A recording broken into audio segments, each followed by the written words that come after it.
السلام عليكم، كي دايرين؟ لاباس عليكم؟ نتمنى ان شاء الله هذا الفيديو يلقاكم في احسن الاحوال. عواشركم مبروك ان شاء الله في الصحه والسلامه، وتقبل الله منا ومنكم صالح الاعمال ان شاء الله في هذا الشهر الكريم. الفيديو ديال اليوم هو كوموند ديال الحلويات ديال العيد، نتمنى انه يعجبكم وتستافدوا منه. اول حاجه غادي نبدا بها هي عجينه ديال الصابلي. غادي نتقاسم معكم الكميه قليله، باش هكا اللي بغى يدير هكا شويه للعيد. اما بالنسبه للناس اللي كيخدموا لي كوموند فغادي نخلي لكم في صندوق الوصف الجراماج ديال كميه كبيره. عندي هنايا 125 غرام ديال الزبده سبيسيال من الاحسن، و 125 غرام ديال السكر كلاصي، ممكن تعوضوه بسكر سنيده. كنخدمهم مزيان باليديه حتى كيرجعوا لنا بحال بوماد. مهم جدا اننا نخدموا الزبده والسكر، عاده كنزيدوا البيض، عاده كنزيدوا الزيت. فبهذا الترتيب هذا باش غادي تخدموا ما كنزيدوش الزيت هو الاول، حيت الا زدنا الزيت فالسكر ما كيبغيش يذوب لينا مع الزبده. عكس ملي كنضيفوا البيض هو الاول كنبقاو نخدموها مزيان مزيان، عاده كنزيدوا الزيت. بالنسبه للزيت، بالنسبه لي انا هنا درت زبده سبيسيال. في الزيت درت نص كاس ديال الزيت، اما اذا كنتو غادي ديروا الزبده مارغرين فكديروا كاس عامر ديال الزيت.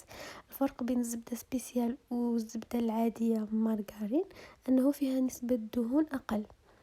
بالنسبه للزبده سبيسيال فهي عندها فيها يعني نسبه دهون كافيه. فهذا الشيء اللي كاين. وهنايا راني ضفت ساشي ديال السكر الفاني، وهنايا معلقه ديال الجليكوز كيعاون انه الصابلي يبقى لنا مده طويله وهو مقرمش. هاد القضيه هذه ديال الجليكوز يمكن لكم تستغناو عليها اذا ما كنتوش كتخدموا لي كوموند. اما اذا كنتو كتخدموا لي كوموند فمن احسن انكم ديروها. بالنسبه للناس اللي غيديروا هاد البلاطو ديال الحلوى غير للدار فيفضل انه بلاش. وكنضيف واحد نص معلقه ديال نكهه البسكويت. يمكن لكم تضيفوا النكهه اللي بغيتو، نكهه الناطا، نكهه البرتقال، نكهه الليمون اللي بغيتو. انا كنفضل نكهه البسكويت في نوع معين. كلكم ديروا نكهه الكراميل، نكهه الفاني. المهم كاين اشكال ومذاقات مختلفه. دابا نشارك معكم ان شاء الله فيديوهات جايين ان شاء الله. هنايا من بعد ما كنخدم كاع المكونات، عندي هنايا الدقيق مغربل، عندي هنا 650 غرام ديال الدقيق. غادي نبقى نضيف شويه بشويه وانا كنخلط بيديا. واهم حاجه اننا كنجمعوا غير باطراف الاصابع. العجينه ديال الصابلي ما خاصهاش كاع تعجن اولا تدلك، كنجمعوها غير باطراف الاصابع وكتكون رطبه ما قاصحاش. صافي كنبقى نضيف شويه بشويه حتى كتجمع ليا العجينه. وراه ضفت حتى قبيصه ديال الملحه مع المكونات، نسيت ما ذكرتها لكم. بالنسبه لي انا ما كنديرش الخميره في الصابلي في هذا النوع بالضبط ديال الصابلي، اما في انواع اخرين ديال الصابلي يمكن لكم ديروا الخميره.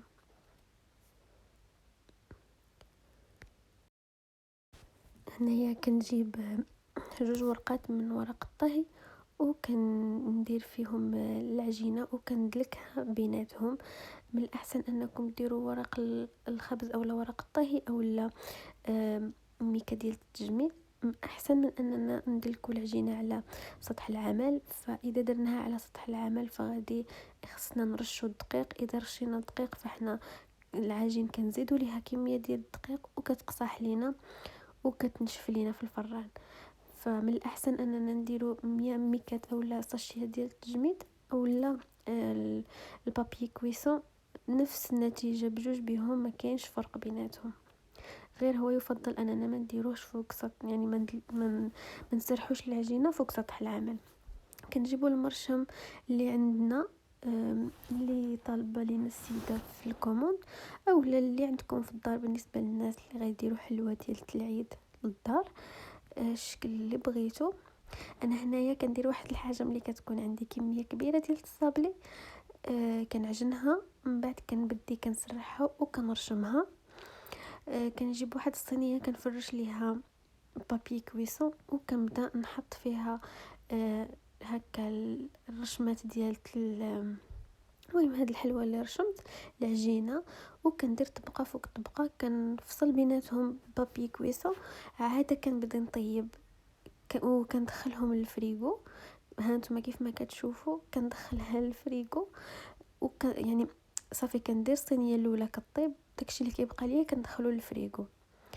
كنسالي الطياب ديال الصينيه الاولى، كنخرج ديك الصينيه من الفريغو وكنعمر عاوتاني الصينيه ديال الفران وكنديرها في الفران، وهكذا حتى كنسالي. علاش كندير هاد القضيه؟ انه في الطياب كنبقى مركزه مع الطياب، يعني الصابلي ما خاصناش نشمتوه في الطياب ابدا. الفران كيكون مشعول من الفوق ومن التحت، وقبل كنكون مسخنينه مزيان. اما ملي كندخلو الصينيه ديال الفران فكنقصوا ليه على اقل درجه. انا عندي الفران كيسخن مزيان، يعني واخا نقص عليه على 160 او 150 كيبقى مازال سخون، فانا كنقص حتى ل 120 شي مرات، باش هكذا ما يتشمتش لينا الصابلي ويتحمر لينا بزاف. نحاولوا ناخذوا ليه غير واحد اللون اللي هو مذهب. بالنسبه لهذا الشكل فانا لصقتهم بالنكهه ديال الكراميل اولا بتعليكه ديال الكراميل. فواحد الفيديو راني وجدت لكم غادي نشاركه معكم من بعد هاد لا فيديو هذه، فيها التعليكات اللي كنلصق بهم الصابلي وكيفاش كنكهوهم، كيفاش كنحتفظوا بهم. ملي كيبقاو لينا انا بالضبط ما كيبقاوش ليا كاع، حيت الكميه اللي كنديرها في النهار يعني كنخدم بها ديك لا كوموند وكيتسالاو ليا. ولكن الحاجه اللي زوينه انها كتخدميها مره واحده وكتقسميها على شحال من نكهه عندك في الكوموند وكتنكهي كل جزء وكتبداي غير تخدمي وصافي. هذاك بالنسبه للشكل الاول زينته بالشوكولاته الابيض، خطوط من شوكولاته ابيض. بالنسبه للطابلي ديال الشكلاط فانا دائما كنخدم الشكلاط مره واحده. بحال دابا هنايا انا غادي نعمر هاد الباكيت كامله ديال هاد الوردات ديال الشكلاط وكندخلهم للثلاجه، بعد كنخرجهم وكنعمرهم في هاد البواطات هادو، كندير هاد القضيه في كاع الاشكال اللي عندي ديال الشكلاط، وكنديرهم في بواطه وكنسد عليهم وكنخليهم في الثلاجه. ملي كنبغي نفيني صافي كيطيب ليا الصابلي، كتكون التعليكه واجده، شكلاط واجد، كنبقى غير نفيني الصابلي ديالي. هنايا هاد الشكل هذا عندي من نكهه ديال الشوكولا، فكنجيب حبه ديال الصابلي والحبات ديال الصابلي والشكلاط، وباش غادي نزوق هاد لي رولو ديال الشوكولا اللي كيكونوا بالقهوي وبالبيض وبالكراميل. وعندي هنايا ديك السبيره فيها اللوز مهرمش اللي كنكون صهدته فوق البوطه. انا كنصهدو في الكوكوط حيت الكوكوط ثقيله وما كيتشوطش ليا دغيا، كنبقى نحمرو وانا كنحرك، ما كنزقوش من التحرك باش ما يكونش لون غامق ولون مفتوح، كياخد لينا داك اللون مذهب كامل. من بعد كنجيب تعليكه ديالنا،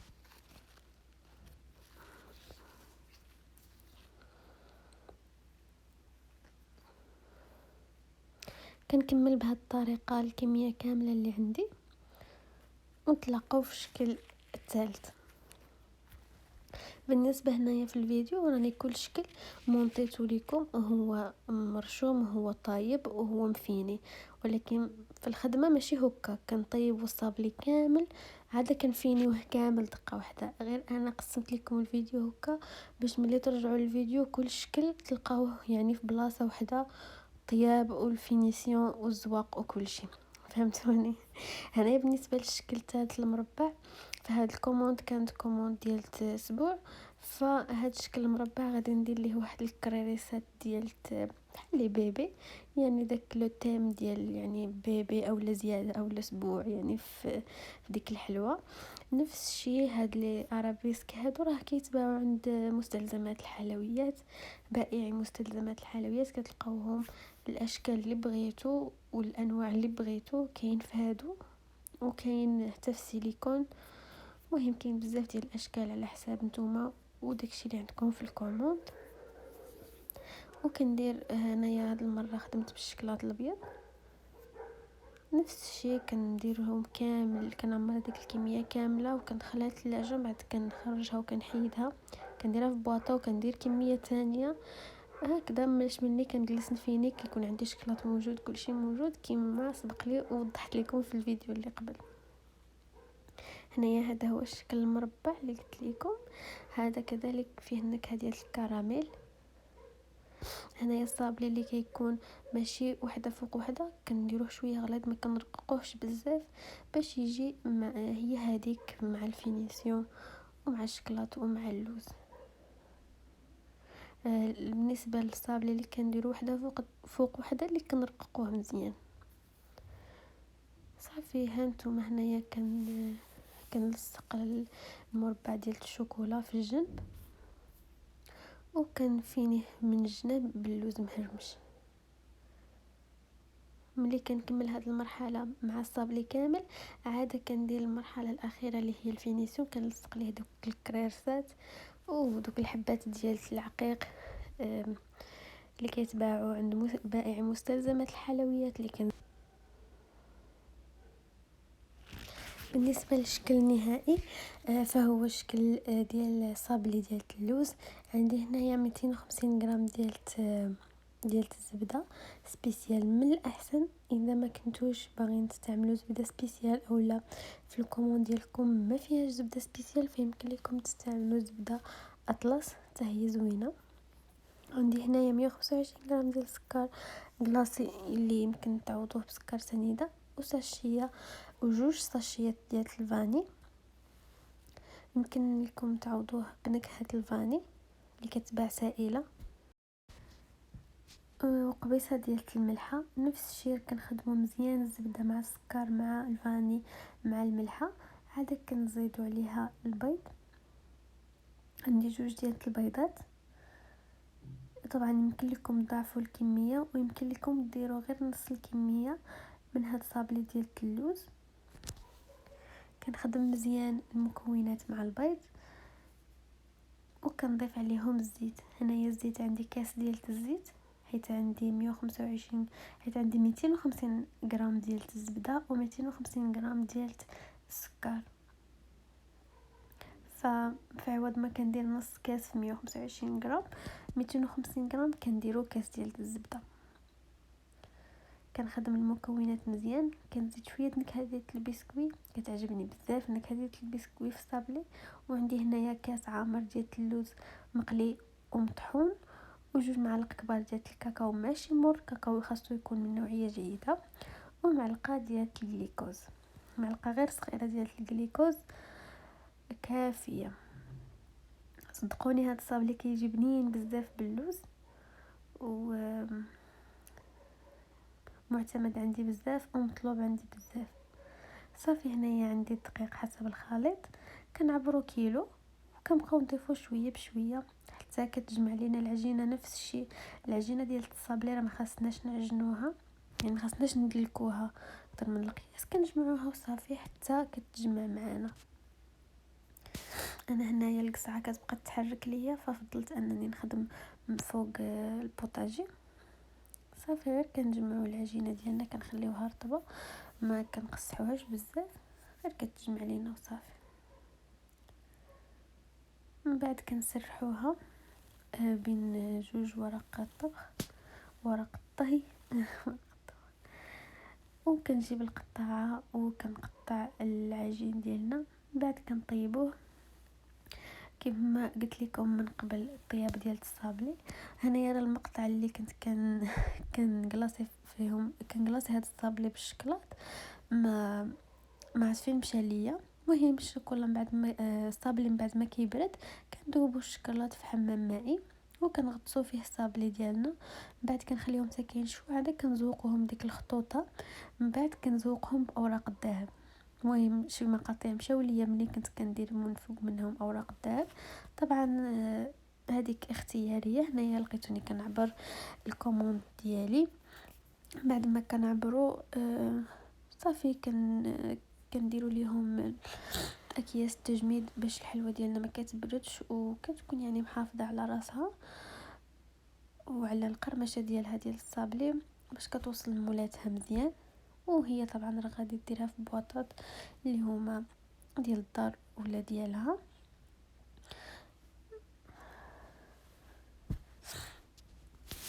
هنايا صافي هاد لي بواط اللي كنخدم بيهم راه مزيانين، واخا نديرو وحده فوق وحده عندهم المهم يعني قاصحين، ما مرخوفينش بزاف، هما جو طابل ولكن مزيانين. كنلصق من فوق منهم اللوغو ديالي. وكيكون هذا هو البلاطو اللي خدمت معكم. بالنسبه للشكل الابيض نفس الشكل ديال هذيك الحلوى اللي بالشوكولاته السوداء، غير هي البيضه درت ليها بحال كلاصاج روشي باللوز مهرمش، وزينتها باوراق البرونزيه. بالنسبه لهذيك الكحله هذيك لي اوفال فزينتها باوراق الذهب كيف ما كتشوفوا. نتمنى ان شاء الله ان هذا الفيديو يكون نال الاعجاب ديالكم وانكم تكونوا استفدتوا منه. طبعا للطلب والاستفسار على الحلوى بكل انواعها واشكالها تواصلوا معايا في هذا الرقم اللي كيبان لكم في الشاشه. والمزيد من الاستفسار والمزيد من الاشكال تابعوني في الانستغرام وفي الفيسبوك، وخليتكم ان شاء الله في راحه الله. بسلامه.